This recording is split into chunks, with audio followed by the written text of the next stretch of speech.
সারা দেশের নিত্যদিনের ঘটনায় কোনো না কোনোভাবে বিএনপির নেতাকর্মীদের অংশগ্রহণ ব্যাপকভাবে লক্ষ্য করা যাচ্ছে। তবে হত্যা, চাঁদাবাজি আর নৃশংসতা কেবল বিএনপির দ্বারাই হচ্ছে তা কতটা সত্য? পতিত হাসিনার আমলে বিএনপির যে তৃণমূল ছিল ঘরকোনা, ভীত, সন্ত্রস্ত, সেই বিএনপির এতটা উগ্র হওয়া কতটা যৌক্তিক, কতটা মানবিক?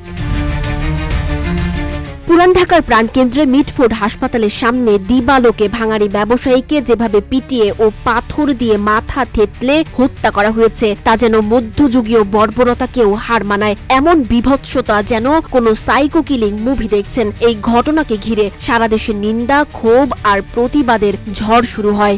জনমনে প্রশ্ন জাগে, এটা কি শুধুই ব্যবসায়িক দ্বন্দ্ব নাকি কোনো পরিকল্পিত রাজনৈতিক প্রতিহিংসা? RICL TMX, যুগের পর যুগ স্থাপনা থাকে মজবুত। ভিডিও ফুটেজে দেখা যায় দুজন যুবক সোহাগকে হাসপাতালের ভেতর থেকে টেনে বের করছে। তারপর একজন চড় মারছে, আরেকজন বুকের ওপর লাফিয়ে পড়ছে। কেউ লাথি মারছে, আবার কেউ মাথায় পাথর দিয়ে আঘাত করছে। এরকম পাশবিকভাবে একজন মানুষকে হত্যা, তাও শত শত লোকের সামনে, কেউ এক চুলো এগোয়নি পর্যন্ত। মৃত্যু ভয় মানুষকে জেকে বসেছিল নাকি সবাই বিবেক শূন্য জড়বস্তুতে পরিণত হয়েছিল? এই ঘটনার দুদিন পর ভিডিও ভাইরাল হওয়ার আগ পর্যন্ত পুলিশের কোনো কার্যকর ভূমিকা না থাকায় সমালোচনা শুরু হয়। অনেকেই প্রশ্ন তোলেন, এত বড় ঘটনা ঘটার পরও কেন তাৎক্ষণিকভাবে আইন শৃঙ্খলা রক্ষাকারী বাহিনী সক্রিয় হয়নি? কে বা কারা ভিডিও ছড়িয়েছে এবং কেন এত দেরিতে বিষয়টি সামনে এলো? এসব প্রশ্নই জনমনে ঘুরপাক খাচ্ছিল।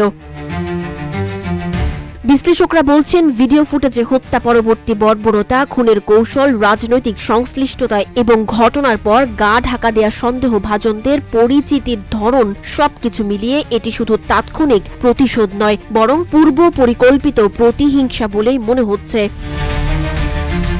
এমনকি পুলিশের ভাষ্যে ব্যবসায়িক দ্বন্দ্বই ছিল মূল কারণ। যদি তাই হয় তবে কি দরকার ছিল হত্যার? কোন প্রয়োজনে ঘটল এই নগ্ন নৃত্য? সার্বিক পরিস্থিতি বলছে, পুরান ঢাকার এই ঘটনা কেবল একটি হত্যাকাণ্ড নয়, এটি আমাদের সমাজ, আইন, রাজনীতি ও নৈতিকতার এক ভয়ঙ্কর প্রতিচ্ছবি। যখন দিনের আলোতে মানুষকে এভাবে হত্যা করা যায় তখন প্রশ্ন ওঠে, আমরা কোথায় আছি?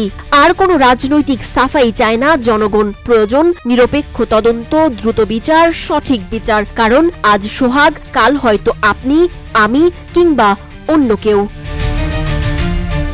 সানজিদা আফরিন, সোনিয়া, রূপালী, বাংলাদেশ।